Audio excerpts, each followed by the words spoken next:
कहते हैं there is law number 1 क्या है, there is always a magnetic field around current carrying conductor. और उस लॉ नंबर 1 से हमारे पास वो जो स्ट्रेट वायर होती है उसके इर्द गिर्द जो मैग्नेटिक फील्ड है उसकी स्ट्रेंथ का क्या फॉर्मूला आता है, K times I over D या I ओवर X। फिर हम लॉ नंबर 2 की बात करते हैं। Please tell me law number 2 हमने किस तौर पर पढ़ा है? A force is experienced by क्या? A force is experienced by a current carrying conductor when it is placed perpendicularly in an external. Okay, उधर हमारे पास क्या एक फॉर्मूला आता है, F is equal to B I L sine theta. फिर हमने एक लॉ नंबर 2.5 बोला होगा शायद, उसको मैंने क्या था जनाब साहब, वो कि कोई रोटेशनल इफेक्ट प्रोड्यूस होता है कि जब आप क्या करते हैं, जिसको आप मोटर इफेक्ट भी कहते हैं अल्टीमेटली, जब आप एक करंट कैरिंग रेक्टेंगुलर कॉइल को प्लेस करते हैं perpendicularly in an external magnetic field, तो उसके अंदर एक जो रोटेशनल इफेक्ट प्रोड्यूस होता है उसको हम क्या कहते हैं? मोटर इफेक्ट तो कहती हैं, लेकिन उसको टॉर्क कहते हैं। और टॉर्क हमने किसके बराबर निकाली होती है? Magnetic flux linkage multiply by current in the coil. जितना कॉइल के अंदर करंट है वो, और जितना एक्सटर्नल मैग्नेटिक फील्ड का लिंकेज हो रहा है उसके साथ वो। आई होप आपने ये लिंकेज पढ़ा था, नैप के बराबर, N for number of turns, B A या ए बी, ए बी या बी ए जो भी है वो for you know, B for flux density and A for क्या, कॉइल का एरिया। फिर हमने इसके बाद क्या पढ़ा था जी, लॉ नंबर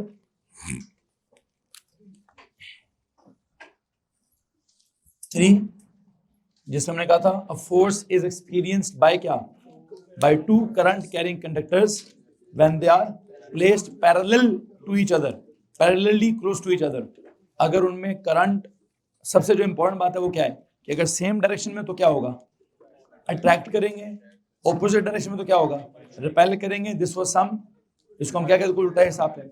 उधर हमने फोर्स का फॉर्मूला क्या निकाला है, समथिंग लाइक के, फिर लेंथ ओवर डी, ये तो कांस्टेंट था।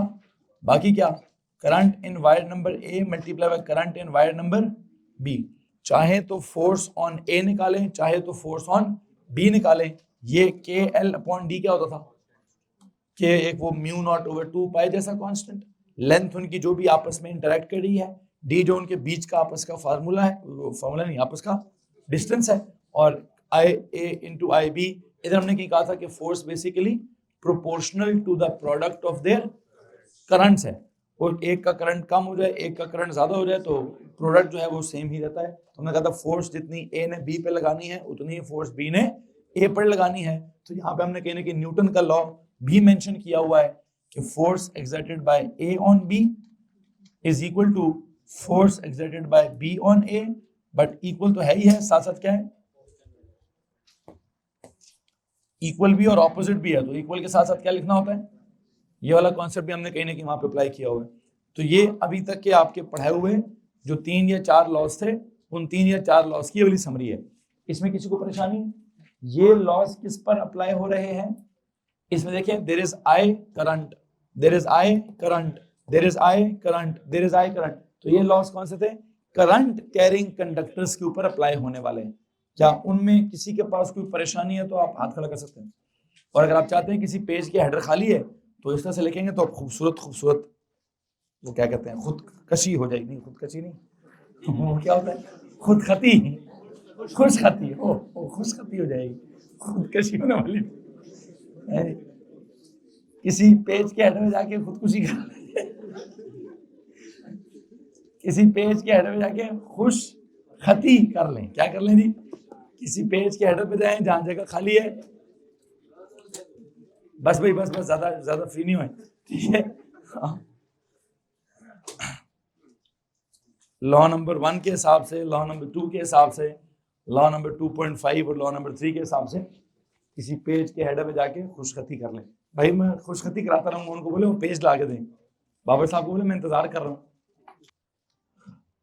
ये जो इलेक्ट्रोमैग्नेटिक फोर्स है, आप देख सकते हैं इधर हमने जो फील्ड थी, फील्ड का क्या क्या डेवलप किया हमने, यहाँ फील्ड का पैटर्न भी डेवलप किया था, फील्ड की डायरेक्शन भी डेवलप की थी, फील्ड की स्ट्रेंथ का फॉर्मूला भी डेवलप किया था। क्यों भाई? क्यों? प्रॉपर नजर आ रहा था सर, करंट हमें प्रॉपरली नजर आता है। पूरी वायर होती है, वायर, चलो करंट नजर आए ना आए, वायर पूरी नजर आती है। वायर के इर्द गिर्द मैग्नेटिक फील्ड को भी हम पूरा देख सकते हैं। कैसे देखते हैं? वो प्लॉटिंग कंपास या जो भी आपका आयरन फिलिंग्स होती हैं उनको स्प्रिंकल करके। अच्छा, यहाँ क्या सिचुएशन हो गई? यहाँ अगर आप गौर करेंगे तो उसने चार्ज पार्टिकल के इर्द गिर्द मैग्नेटिक फील्ड का क्या नहीं दिखाया, ना मैग्नेटिक फील्ड का पैटर्न दिखाया, ना उसकी डायरेक्शन दिखाई, ना उसका कोई फॉर्मूला दिखाया। क्यों? कहता हूँ भाई सनु, चार्ज पार्टिकल नजर नहीं आ रहा है, तू कहना उधर फील्ड का। मेरी बात समझ आ रही कि नहीं आ रही है? फिजिक्स का मसला समझ आ रहा है? मगर जी इधर ठीक है, करंट सब नजर आ रहा है, करंट वायर नजर आ रही है, वायर के बीच में से करंट पता चल रहा है, उसके इर्द गिर्द सब दिखा देंगे हम आपको। चार्ज पार्टिकल का जो सबसे पहला जो बेसिक एक्चुअल कॉन्सेप्ट था, there is a magnetic field around a charge particle when it is moving. कहता भाई ये नहीं दिखा सकते हम तुम्हें। क्यों? चार्ज ही नजर नहीं आता। अगर इलेक्ट्रॉन जा रहा हो, कैन यू सी इलेक्ट्रॉन? है, प्रोटॉन जा रहा हो, नजर आता है? कहते तो नजर ही नहीं आता। तो जब वो नजर नहीं आता तो उसके इर्द गिर्द इलेक्ट्रिकल फील्ड, हाँ, को बहुत बड़ी एडवांस लेवल में जाकर, एडवांस नहीं, इससे भी अगले किसी यूनिवर्सिटी लेवल पर जाएंगे तो शायद वो दिखा दें। क्या दिखा दें? कोई मैग्नेटिक, हाँ, एक फील्ड दिखाते होते हैं। कौन सी? इलेक्ट्रोमैग्नेटिक वेव्स दिखाते होते हैं। क्या दिखाते हैं जनाब साहब? वो भी नहीं दिखाते। वो कहते नहीं, वो भी नहीं दिखाएंगे। वो मैंने कहीं ना कहीं किसी जमाने में यूं यूं करके दिखाया हो, बड़ी गलत ड्राइंग मैंने दिखाई हुई है, जस्ट टू शो के इलेक्ट्रोमैग्नेटिक वेव का भी कोई वेवलेंथ होता है या वो ट्रांसवर्स होती है। ठीक है, इन एक्चुअलिटी वो कैसी होती है, कैसी नहीं होती, हाँ ये मैं साबित करूंगा। इन एक्चुअलिटी वो कैसी होती है, मैं तो A2 में उसको वेव ही नहीं कहूंगा। ये जो इलेक्ट्रोमैग्नेटिक, जिसको आप वेव कहते आए हैं, जिसको आप कहते आए हैं कि सर वो गैमा रेज होती हैं, तो रेडियो वाली वेव्स होती हैं, मैं कहूंगा गैमा रे भी रे नहीं होती, वो भी फोटोन होता है। रेडियो वेव भी वेव नहीं होती, वो भी फोटोन होता है। आप कहेंगे सर ये फोटोन होता है, what do you mean by photon होता है? जैसे प्रोटॉन चार्ज पार्टिकल है, जैसे ये लाइट का पार्टिकल होता है। क्या होता है? अच्छा सर, पार्टिकल का नाम सुनते ही दिमाग में गोला गोला आता है, गोल गोल चीज आती है हमारे दिमाग में, बचपन से कहा है particle model. What is particle model? दो बंटे जो हम खेलते हैं वो हमें दिमाग में आ जाता है जी, दीज आर पार्टिकल मॉडल्स। अब अगर वो जो पार्टिकल मॉडल्स हैं तो हम इलेक्ट्रॉन को भी वही सफेद समझते हैं, हम प्रोटॉन को भी सफेद समझते हैं, हम न्यूट्रॉन को भी सफेद समझते हैं, तो मैं कहूँगा भाईजान फिर फोटोन में भी सफेद समझ लो। आप कहेंगे सर उसका मैस होता है, मैं कहूँगा मुझे तो नहीं पता, आइंस्टाइन साहब बता कर गए हैं कि उसका मैस होता है। ठीक है, वो इसीलिए इस पूरी सदी के सबसे बड़े साइंसदान हैं। वो किसका मैस समझा के गए हैं? फोटॉन्स का मैस समझा के गए हैं, लाइट का मैस समझा के गए हैं। ठीक है, और वे समझा के गए हैं कि जिसको तुम सिर्फ एनर्जी कहते हो, मैं उसको मैटर कहता हूँ, तुम जिसको मैटर कहते हो मैं उसे एनर्जी भी कहता हूँ। ठीक है, और मैं समझता हूँ मैटर एंड एनर्जी दो मुख्तलिफ चीज़ें ही नहीं होती हैं। ये क्या है? ये तो दो डिफरेंट परसेप्शंस हैं ऑफ द सेम आइडिया। ये तो एक ही चीज़ की दो मुख्तलिफ शक्लें हैं। ठीक है, तो जब एक ही चीज़ की दो मुख्तलिफ शक्लें हैं, जिस दिन तुम्हें ये समझ आ गया कि मैटर और एनर्जी दो मुख्तलिफ चीज़ें नहीं हैं, वो एक ही चीज़ की दो शक्लें हैं, उस दिन तुम्हारी फिजिक्स का सिलेबस खत्म हो जाएगा। जब तुम आइंस्टाइन के इस आइडिया तक पहुंच जाओगे कि what he says E is equal to mc², ठीक है, कि जो आपकी लाइट वाली एनर्जी है और जो आपका वो आपको जिन और इंसानों का फर्क समझाएंगे कि जिन को लगता है कि मैं किससे बना हूँ? एनर्जी से बना हूँ। इंसान को लगता है कि मैं किससे बना हूँ? मैटर से बना हूँ। M फॉर मैटर से बना हूँ, मैं मेरा मैथ्स है, उसको अपने मैथ्स पे फख्र है, जिनको अपनी एनर्जी पे फख्र था। ठीक है जी, खैर मैं जिनको भी ये समझाऊंगा कि तुझे जो अपनी एनर्जी पे फख्र था, तेरे एनर्जी का रंग बड़ा खूबसूरत था। बस किसी को पता है शैतान को फख्र असल में किस बात पे था? उसको अपनी आग के ना रंग पे बहुत फख्र था। मतलब होता ना ये ब्लू कलर का शेड, येलो, हमें ना अक्सर येलो लाइट्स लगाते हैं, क्यों भाई? थोड़ी वार्मथ फीलिंग है, खूबसूरत फीलिंग है उसकी। ठीक है, ब्लू कलर में इस वक्त मैंने शैतान पांडे को देखा नहीं। ठीक है, तो मुझे पता नहीं है कि उसका असल में कौन से शेड का कलर था, लेकिन कहीं ना कहीं कुछ ना कुछ किताबों में कहीं ना कहीं जिक्र आता है कि उसको जो असल गरूर था, एक गरूर उसको इल्म का था, थोड़ा नॉलेज उसके पास ज्यादा थी। अच्छा, किसको प्रॉब्लम है यार? क्या लिखा मैंने यहाँ पे? A beam of electrons is deflected as it crosses a magnetic field, the magnetic field into the plane of the paper is represented by the cross in the circle. यहां मैं क्या लिखवाना चाहता हूं? ऊपर जब आपका कर्ल हो रहा था तो कर्ल क्या फीलिंग देता है? कर्ल के जो उसने एरोस बनाए हैं अल्टीमेटली एक सर्कल बना रहा है कि नहीं बना रहा? एक तो सर्कल बना हुआ है, वो उसकी बात नहीं कर रहा। कौन से सर्कल की? वो जो डिफ्लेक्शन हो रही है,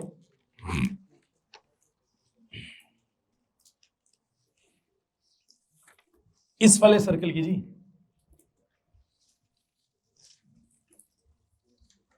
इधर एक सर्कल बनाए, बनेगा तो नहीं लेकिन कोशिश करें। इधर एक सर्कल बनाए, एक तो क्या चल रहा है बच्चों? एक सर्कल याद रखें, वो ये वाला चल रहा है, मैं इस सर्कल की बात नहीं कर रहा। मैं किस सर्कल की बात कर रहा हूं? जब यहां एंटर हुआ, एंटर होकर इसने यहां क्या किया? डिफ्लेक्ट हुआ, डिफ्लेक्ट होकर यहां से क्या निकला? यहां से सीधा निकला। और यहां पर उसने क्या किया? यहां पर कहता है जी कोई फोर्स लगेगी ऐसे, यहां पर पहुंचा के उसने कहा जी फोर्स लगेगी वैसे, यहां पर उसने पहुंचा के कहा जी फोर्स लगेगी वैसे। तो यहां कहीं ना कहीं क्या बना? सेंटर बना। किसका?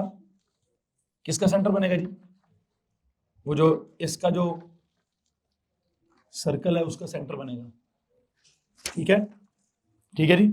ये जो फोर्स है, ये जो फोर्स है, ये V के क्या है बच्चों? फोर्स V के क्या है? परपेंडिकुलर है। यहां पर भी V किधर है? ये V है और ये फोर्स है। ये क्या है? परपेंडिकुलर है। यहां भी ये क्या है? ये उसका V है और ये क्या है? फोर्स है। तो आप देख सकते हैं कि फोर्स V के हमेशा क्या है? फोर्स V के हमेशा परपेंडिकुलर है। तो अगर फोर्स V के हमेशा परपेंडिकुलर है, ऐसी फोर्स होती क्या है? ये फोर्स तो सेंट्रीपिटल होती है। क्या होती है? ये फोर्स तो सेंट्रीपिटल होती है। तो आप एक काम करें, अगर उसने यहाँ पे फोर्स लिखा हुआ है, एक तरफ बताएं इसको क्या बोले? Centripetal force. क्या है? बेशक ये इलेक्ट्रोमैग्नेटिक, लेकिन उसका काम क्या है? उसने कहा वो उसने सिर्फ फोर्स लिखा है। आप दो बातें लिखें कि सर ये सेंट्रीपिटल भी है और ये मतलब नेचर इसकी इलेक्ट्रोमैग्नेटिक है, काम इसका सेंट्रीपिटल है। मैंने कल की वे बातें वाली, नेचर इसकी इलेक्ट्रोमैग्नेटिक है, काम इसका। तो जो नीचे स्पेस थोड़ी सी है वहां क्या लिख दूं? वहां लिखे जी, क्या लिखा था? मैग्नेटिक फोर्स या electromagnetic force is equal to क्या? Centripetal force. इलेक्ट्रोमैग्नेटिक फोर्स का फॉर्मूला क्या है? B Q V. Centripetal force का फॉर्मूला क्या है? M V square over R. और मुझे प्लीज एक बात बताइए, ये जो M V square over R को हमने कल सिंप्लीफाई करके क्या किया था? हाँ जी, कौन कौन काटा था? ये वी इस वी के साथ काट कर एक वी बचा था। फिर क्यू ओवर एम हमने इधर सब्जेक्ट बनाया था, उधर क्या बनाया था? V over B R. और इसको क्या बोला था आपने? Specific charge. या मेरे ख्याल से मेरा कल का लेक्चर खत्म हुआ है, ऐसे ही ना? यहीं पर कल का लेक्चर हमारा खत्म हुआ था जी। तो काम करें जी, ये field was into the plane, minus Q जो है इट इज मूविंग इधर, इसके ऊपर फोर्स लग रही है ऊपर, and you know force is acting as centripetal. और जो आपने इसके नीचे लिखना है पतला सा करके लिख दीजिए जनाब साहब। किसको मसला इस बात से? अब मैं कल क्या कह रहा था कि मुझे चाहिए क्या? ये स्पेसिफिक चार्ज ऑफ इलेक्ट्रॉन चाहिए, ये स्पेसिफिक चार्ज ऑफ प्रोटॉन चाहिए। चलो प्रोटॉन तो बात की बात है, प्रोटॉन तो पता नहीं मैं न्यूक्लियस में से कैसे निकालूंगा कैसे नहीं निकालूंगा, लेकिन हाँ इलेक्ट्रॉन्स तो होते ही एटम से बाहर हैं, वो मैं कहीं ना कहीं से डिजाइन करता हूं। अभी इससे पहले कि मैं इलेक्ट्रॉन डिजाइन करूं या प्रोटॉन डिजाइन करूं, एक काम करते हैं, अगली ड्राइंग पे जाते हैं जनाब साहब। Go to the third drawing. Third drawing में क्या हो रहा है? थर्ड ड्राइंग एक सवाल है। क्या सवाल है? Please tell me what is happening in the following diagram. The radiation from क्या? एक काम करें, क्वेश्चन नंबर 3 को सॉल्व करें भाई। अल्फा, बीटा और गामा। अल्फा के बारे में आई होप आपको मालूम होगा, उसके ऊपर चार्ज क्या होता है?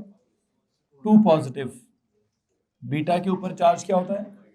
और गैमा के ऊपर चार्ज क्या होता है, न्यूट्रल।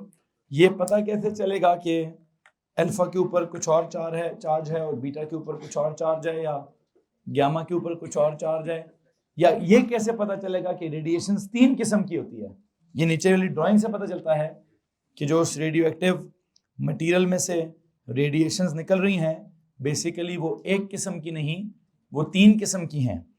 कहता जी they pass through a region of uniform magnetic field, state whether each type of radiation has a positive or a negative or it is uncharged. You can see के field किस तरफ को है।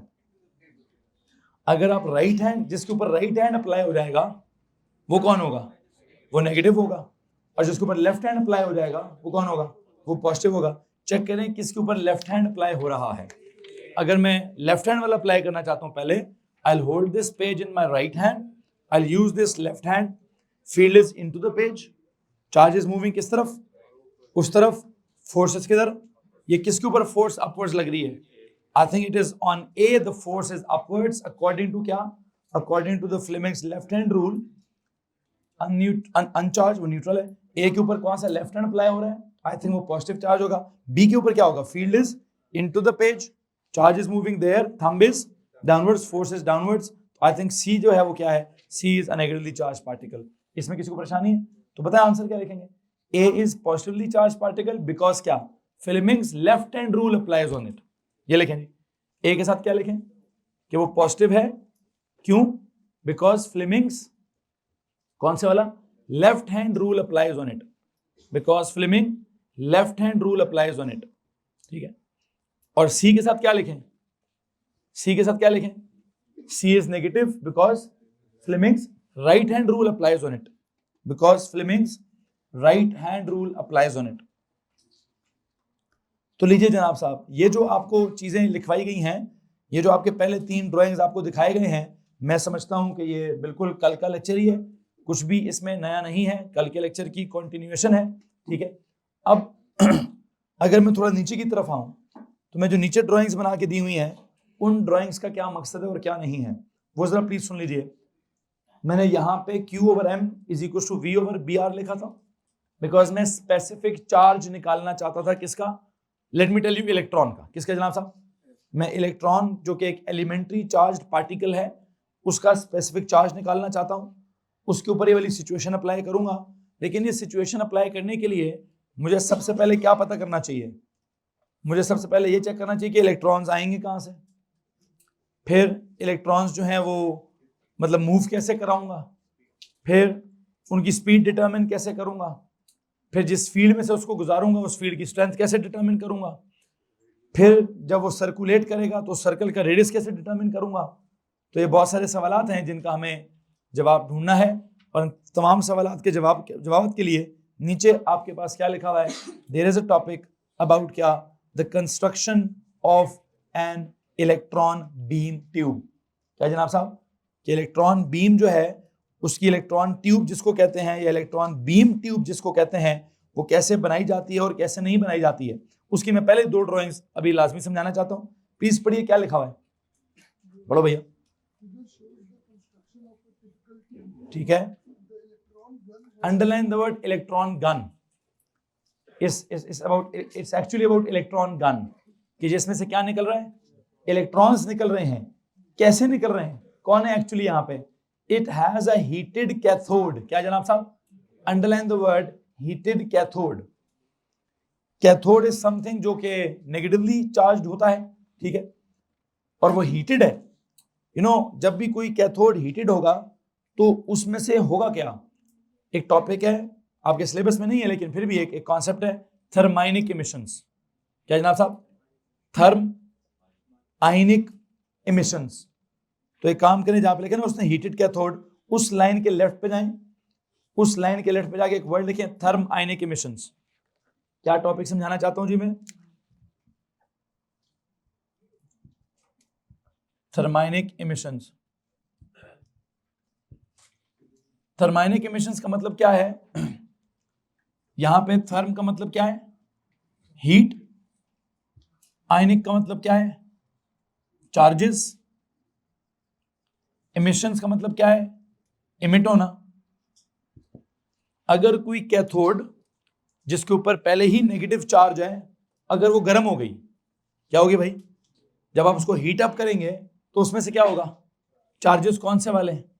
इलेक्ट्रॉन्स, ठीक है। Basically wires क्या होती हैं? वायर एक इलेक्ट्रिकल कंडक्टर होती है ना, लिखना छोड़ेंगे प्लीज। उस इलेक्ट्रिकल कंडक्टर में डीलोकलाइज्ड इलेक्ट्रॉन्स होते हैं ना, आप उसको क्या करते हैं? आप उसमें से जब करंट मतलब बटन ऑन करते हैं तो वो इलेक्ट्रॉन्स क्या करते हैं? इलेक्ट्रॉन्स उसके बीच में से मूव करते हैं। जब आप उस वायर को उसके बीच में से इलेक्ट्रॉन्स मूव करते हैं, आप दो मसले कर दिए उन्होंने। चेक करें जरा, वायर सीधी है कि वायर यूं यूं है? जो हीटेड कैथोड जिसको ड्राइंग में कहा गया है, वो सोलेनॉइड की तरह कॉइल्ड है। क्या है? जब वो सोलेनॉइड की तरह कॉइल्ड है, उसमें से जब करंट जाएगा तो इनिशियली वो गर्म होगी। अगर आप उसको बहुत ज्यादा गर्म कर दें, मतलब बहुत ज्यादा करंट उसमें से भेज दें, क्या होगा? बहुत ज्यादा करंट भेज दें, करंट को गोली की तरह आपने क्या कहना है? यूं यूं यूं यूं हो जाओ, तो बेचारा क्या करेगा? आप चार्जेस को क्या कह रहे हैं? आप चार्जेस को कह रहे हैं कि यूं यूं यूं करके जाओ, और वो जब इतना एक वक्त आता है कि कैथोड बहुत हीटअप हो जाता है, एट सम स्टेज इलेक्ट्रॉन्स उसमें से सीधा सीधा उसके बीच में से नहीं जाते, उसके सरफेस में से निकल जाते हैं। क्या होता है भाई? मेरे सिलेबस का टॉपिक नहीं है, मैं वैसे आपको एक कहानी सुना रहा हूं कि अगर किसी वायर में से, बल्कि एक काम करते हैं, आपने आई होप ये तो सुना होगा कि जब वायर हीटअप होती है तो रेड हो जाती है। ये रेड क्या मतलब होता है? रेड ग्लो करती है, उसमें से इंफ्रारेड रेडिएशंस निकलती हैं। क्या निकलती है जनाब साहब? अच्छा, एक वक्त आता है समटाइम बहुत ज्यादा गर्म हो जाती है, इतनी गर्म हो जाती है कि वो इलेक्ट्रॉन्स क्या करने लगते, जो उसके बीच में से जा रहे थे ना, जो बीच मतलब एक टर्मिनल ऑफ द बैटरी से दूसरे टर्मिनल ऑफ द बैटरी तक जब इलेक्ट्रॉन्स उसके बीच में से जा रहे थे, तो समटाइम्स जब वो बहुत ज्यादा गर्म हो रहा है तो सिर्फ इंफ्रारेड रेडिएशंस निकलने की बजाय क्या निकलता है? उनमें से इलेक्ट्रॉन्स भी निकलने के चांसेस होते हैं। उसके इलेक्ट्रॉन्स के निकलने के चांसेस के लिए या इलेक्ट्रॉन्स के निकलने के फिनोमेना को एक नाम दिया मैंने, क्या? Thermionic emissions. आपके सिलेबस में इसका जिक्र नहीं है, लेकिन कहीं ना कहीं एफएससी में इसका जिक्र जरूर है कि अगर कोई कैथोड, कोई वायर, कोई मटेरियल जिसमें से करंट गुजर रहा हो और आपने उसको बनाया भी नेगेटिव, मतलब देखे ना, एक तो उसमें करंट अपना करंट जा रहा होगा, ऊपर से पता आपने क्या कर लिया, उसको कनेक्ट किया किसी नेगेटिव टर्मिनल के साथ। एक ये करंट इन होगा, एक ये करंट सपोज को आउट है, ये अलग सर्किट है। कौन सा सर्किट है? ये अलग सर्किट। लेकिन अगर आप इसको यहां पे जाके किससे जोड़ दें, यहां पे जाके आप इसको ना किसी नेगेटिव टर्मिनल से जोड़ दें कि भाईजान मैंने तो इसको एक अलग से नेगेटिव टर्मिनल प्रोवाइड कर दिया है, एक ये करंट जा रहा है, एक अलग से नेगेटिव टर्मिनल लगा दिया हमने, ताकि इसकी नस्ल क्या हो जाए, मतलब ये, अच्छा इसके आगे भी उसने कुछ लगाया हुआ है, यहां भी कुछ चीज लगाई हुई, अब क्या लगाया क्या नहीं लगाया, गोली मारा फिलहाल उसको उसने किससे जोड़ा है? कहते हैं एक सर्किट ये जा रहा होगा जिसमें करंट इन आउट होगा, एक सर्किट ये लगा हुआ है, इसका मकसद करंट कैरी करना नहीं होगा, इसका मकसद क्या है? इसको नेगेटिव टर्मिनल देना या इसको कैथोड बनाना, उसको एनोड बनाना, जो नहीं वो इलेक्ट्रोकेमिस्ट्री में जैसे कैथोड एनोड बनाते हैं। बहरहाल I just want to tell you it is something जो बहुत ज्यादा हीट अप हुआ तो क्या होगा, इसमें से यहां से क्या निकलेंगे? इलेक्ट्रॉन्स निकल आएंगे भाई। क्या निकल आएंगे? किस खुशी में निकल आएंगे? वो किसी खुशी में नहीं निकलेंगे, परेशानी में निकलेंगे, गर्म होकर निकलेंगे। वो इतने गर्म हो जाएंगे, इतना हीटअप हो जाएगा मटेरियल कि अपने सरफेस पर मौजूद इलेक्ट्रॉन्स को रोक नहीं पाएगा। वो सरफेस पर मौजूद इलेक्ट्रॉन्स क्या हो जाएंगे? ये हीट का, वैसे हीट का काम, what is heat actually? It's actually kinetic energy. किस चीज की काइनेटिक एनर्जी? मॉलिक्यूल्स या पार्टिकल्स की kinetic energy. Which molecules are there in the metallic conductor? Positive lattice and क्या? And sea of delocalised electrons. एक तो इलेक्ट्रॉन्स को direction provide की, करंट ने क्या, तुम इधर से उधर तक जाओगे, लेकिन कुछ इलेक्ट्रॉन्स जो सरफेस पर होंगे, क्या वो भी सीधे सीधे निकलेंगे? क्या पता वो साइड से निकल जाए। मतलब एक तो पूरा कोर है ना, कोर के बीच में से जो वायर के का जो कोर वाले इलेक्ट्रॉन्स है वो तो सीधा सीधा, और सीधा सीधा वो भी नहीं जाते। आई होप आपने पूरा ड्रिफ्ट वेलोसिटी होती है, क्या होती है? वो खिसक खिसक खिसक खिसक कर अपना रास्ता निकालते हैं। तो जब वो खिसक खिसक कर अपना रास्ता निकालते हैं, ड्रिफ्ट करते करते अपना रास्ता निकालते हैं, तो जो पहले ही सरफेस पर पड़ा है और सरफेस ऊपर से हीटअप भी हो गया है, तो एक इलेक्ट्रिकल करंट वाली मूवमेंट है। और एक टेम्परेचर के ज्यादा होने की वजह से मूवमेंट है। क्या दोनों मूवमेंट सेम है? नहीं बेटा, दोनों मूवमेंट, हाँ हीट का पैदा होना, वो पैदा होना ड्रिफ्ट की वजह से, कोई रगड़ शगड़ लगी है, कोई फ्रिक्शन हुई है, उसकी वजह से इलेक्ट्रॉन्स आर, या तो इलेक्ट्रॉन्स आपस में रगड़ खा रहे हैं या इलेक्ट्रॉन्स एटम्स के साथ रगड़ खा रहे हैं। तो जब भी इलेक्ट्रॉन्स एटम्स के साथ रगड़ खा रहे हैं तो क्या होता है? फ्रिक्शन नहीं होती। हम दो सरफेसेस आपस में रब करते हैं तो फ्रिक्शन नहीं होती। इलेक्ट्रॉन कोई बिल्कुल ही एम्प्टी स्पेस में ट्रेवल कर रहे हैं, वायर के बीच में कोई एम्प्टी स्पेस है, वहां तो atoms are tightly packed, atoms are jam packed, atoms are closely packed. तो क्या हम ये नहीं सोच सकते कि इलेक्ट्रॉन्स आयंस के साथ रगड़ खाते खाते जा रहे हैं? अब आयंस की किस चीज के साथ रगड़ खाते जा रहे हैं? डीलोकलाइज इलेक्ट्रॉन्स वैलेंस शेल में मौजूद इलेक्ट्रॉन्स के साथ रगड़ खाते खाते जा रहे हैं। कुछ तो फटा चल रहा है अंदर, कोई तो लड़ाई चल रही है अंदर, जिसकी वजह से वायर क्या हो गई है? वायर गर्म हो गई है। वायर की गर्म होने का मतलब क्या है? उसके जो एटम्स हैं या कैटाइंस हैं, जो लैटिस है, जो भी पार्टिकल्स हैं उसके, वो भी क्या कर रहे हैं? उन्होंने भी तेज तेज वाइब्रेट करना स्टार्ट कर दिया। उनके अंदर जो डीलोकलाइज के अलावा इलेक्ट्रॉन्स हैं, उन्होंने भी क्या करना स्टार्ट कर दिया? उन्होंने भी, उनकी भी रैंडम मूवमेंट, मतलब मूवमेंट थोड़ी तेज हो गई है। तो क्या इसका कोई चांस नहीं है कि क्या हो जाए कि सरफेस के ऊपर से इलेक्ट्रॉन्स निकल जाएं? बिल्कुल है जनाब साहब। उसी तरीके से हमेशा इलेक्ट्रॉन्स निकाले जाते हैं। कभी भी इलेक्ट्रॉन्स हमें चाहिए हो तो उसने यहाँ, बल्कि इस, चलो कभी भी चाहिए हो तो अलग फिनोमेना है, बल्कि कभी भी चाहिए हो सिंपल सा काम है, रगड़ देंगे। दो सरफेस रगड़ेंगे तो क्या होगा? ये तो हमने शुरू में बचपन में की पढ़ा था, एक सरफेस के ऊपर से इलेक्ट्रॉन्स उतर जाएंगे, दूसरे सरफेस के ऊपर electrons, charging by friction. You remember क्या था चार्ज? वो जो ओ लेवल में होता था जी, पता नहीं, कपड़े को प्लास्टिक के साथ रबड़, वो कपड़े को रॉड के साथ, सिल्क रॉड को पता नहीं किसी रगड़ खाएं, तो जब रगड़ते हैं तो एक के ऊपर से इलेक्ट्रॉन्स उतर आते हैं, दूसरे ऊपर इलेक्ट्रॉन्स। तो फ्रिक्शन का कॉन्सेप्ट है ना, इलेक्ट्रॉन्स उतारने वाला। तो क्या यहाँ पर फ्रिक्शन नहीं हो रही? यहाँ पर हीट नहीं पैदा हो रही? यहाँ इलेक्ट्रॉन्स नहीं निकलेंगे? और यहाँ तो इलेक्ट्रॉन्स जब इलेक्ट्रॉन्स निकलेंगे रैंडमली, उन्होंने क्या कर लिया? उन्होंने उसके सामने एक प्लेट रख दी है, कोई क्या रख दिया? एनोड को पॉजिटिव टर्मिनल रख दिया कि जब इलेक्ट्रॉन्स निकलें तो कहां जाएं? सीधे इसकी तरफ जाएं, क्योंकि इसकी टर्मिनल क्या है? पॉजिटिव है। इसके ऊपर, इस पूरी प्लेट के ऊपर चार्ज क्या होगा? पॉजिटिव होगा। इलेक्ट्रॉन्स क्या करेंगे? इलेक्ट्रॉन्स इसकी तरफ जाएंगे। तो बेसिकली आपको जो ये कंस्ट्रक्ट, ऑल्दो ये भी मेरा सिलेबस नहीं है कि मुझे आपको इलेक्ट्रॉन बीम की जो ट्यूब है, इलेक्ट्रॉन्स निकलते कैसे हैं, तो उस ट्यूब का कंस्ट्रक्शन क्या होता है, वो ट्यूब अंदर से कैसी होती है, सिलेबस की स्पेसिफिकेशन ने नहीं कहा कैसे खाओ। लेकिन हाँ, अगर कहीं पेपर में आ गई तो आपको पता चले यार ये हो क्या रहा है, ये कहाँ से इलेक्ट्रॉन्स निकल रहे हैं, बंदा उधर ही फंस जाता है। पेपर में चूंकि बहुत ज्यादा सोचने की कोशिश करता है ना, तो किसी एक आधी चीज में फंस गया, यार ये क्यों लगी हुई है, गया काम से। फिर वो ये जो एक कैथोड लगी है, इसमें, इसको जब इसमें से जब करंट जाता है, ये थोड़ा हीटअप होता है, इसके जब हीटअप होने से इसमें से क्या निकलता है? इलेक्ट्रॉन्स निकलते हैं। तो उसने इसको क्या दिया, नीचे ड्राइंग में देखो, उसने नाम ही क्या रख दिया? Electron gun. क्या नाम रख दिया? So what is electron gun? Heated cathode is actually an electron gun. क्यों? Because of a phenomena, what? Thermionic emissions. What is meant by this? Thermionic emissions का नीचे जरा लिखें, कुछ अंग्रेजी लिखें. It's the emission of electrons. It's the emission of electrons. ये मेरे सिलेबस में है कि नहीं है? आगे एक चैप्टर है फोटो इलेक्ट्रिक एमिशंस, वो मेरे सिलेबस में है। फोटो इलेक्ट्रिक एमिशन में प्रॉपर टॉपिक पढ़ाऊंगा। ये मैंने क्या टॉपिक पढ़ाया? थर्म आयनिक एमिशंस। क्या लिखा मैंने? It is the emission of electrons from the surface of a metal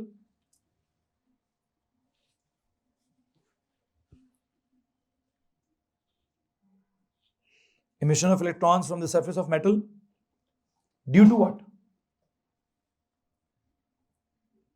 Due to heat या high temperature? Due to heat energy. Due to heat energy. या क्या? high temperature? कैथोड का एक वक्त आता है, टेम्परेचर इतना ज्यादा हो जाता है, उसमें से एक वायर ही है, इस वायर के सरफेस में से इलेक्ट्रॉन्स निकलना स्टार्ट हो जाते हैं, और जब इलेक्ट्रॉन्स निकलते हैं, आगे पढ़ने क्या लिखा हुआ है? The positively charged anode attracts the electrons from the negative cathode, and they pass through what? They pass through the anode to form a narrow beam in the space beyond. Anode के अंदर कोई अंदर empty space होगी, तो उसने खींच लिया, खींच के जब एक्सेलरेट किया तो उसके बीच में से निकल गए आगे। जब बीच में से निकल कर आगे जाते हैं, वो कहता है जी वहां क्या होता है, the direction of the beam can be changed using an electrical field between the two plates और a magnetic field created by the electromagnetic coils. कहता है जब आपने यहाँ से कैथोड में से इलेक्ट्रॉन्स निकले, आगे हमने कुछ अरेंजमेंट बनाई है जो इलेक्ट्रॉन्स को क्या कर रहे हैं, खींच रहे हैं, फिर हम उनके बीच में हमने क्या किया है, कोई खाली जगह छोड़ी है, उधर एक नैरो बीम छोड़ा है, उसमें से क्या हो रहा है, उसमें से इलेक्ट्रॉन्स क्या कर रहे हैं, वो पास होके बाहर निकल रहे हैं। जब वहां से पास होके बाहर निकल रहे हैं तो यहाँ स्पेस में क्या किया है, यहाँ स्पेस में कहता है जी हमने या तो ऊपर एक पॉजिटिव प्लेट, नीचे एक, इसको किससे कनेक्ट किया, डिपेंड करता है किससे, क्या पता अगर ऊपर पॉजिटिव है और नीचे वाले को नेगेटिव से कनेक्ट किया तो क्या होगा, इलेक्ट्रॉन्स किधर जाएंगे, बताइए, इलेक्ट्रॉन्स ऊपर ही तो चले जाएंगे। कहता है मैंने ऊपर नीचे क्या किया, कोई इलेक्ट्रिकल फील्ड डेवलप की है, और क्या पता हम क्या डेवलप कर लें, क्या पता हम मैग्नेटिक फील्ड डेवलप कर लें बाय इलेक्ट्रोमैग्नेटिक कॉइल्स। उसको छोड़ें, इलेक्ट्रोमैग्नेटिक कॉइल्स में नहीं समझा रहा। कहता है हम क्या कर सकते हैं, इस तरह इलेक्ट्रिकल फील्ड, उस तरह, उस तरफ अगर नॉर्थ हो, इस तरफ अगर साउथ हो, तो क्या होगा, मैग्नेटिक फील्ड विल बी क्या, आउट ऑफ द बोर्ड। तो उस हिसाब से क्या होगा, आई थिंक आपको पता है कि चार्ज पार्टिकल को सिर्फ इलेक्ट्रिकल फील्ड डिफ्लेक्ट नहीं करती, चार्ज पार्टिकल को भी तो पढ़ा है, मैग्नेटिक फील्ड भी डिफ्लेक्ट करती है। तो आप क्या कर सकते हैं, ये चार्ज पार्टिकल जब स्पेस में आगे आएंगे, उस स्पेस में अगर इलेक्ट्रिकल फील्ड हुई वो भी डिफ्लेक्ट कर सकती है, उस स्पेस में अगर मैग्नेटिक फील्ड हुई वो भी डिफ्लेक्ट कर सकती है। अब कौन सी फील्ड होगी कौन सी नहीं होगी, ये तो मैं आगे जाकर डिस्कस करूंगा। यहां तक अगर किसी के पास कोई सवाल है तो प्लीज हाथ खड़ा कर दीजिए।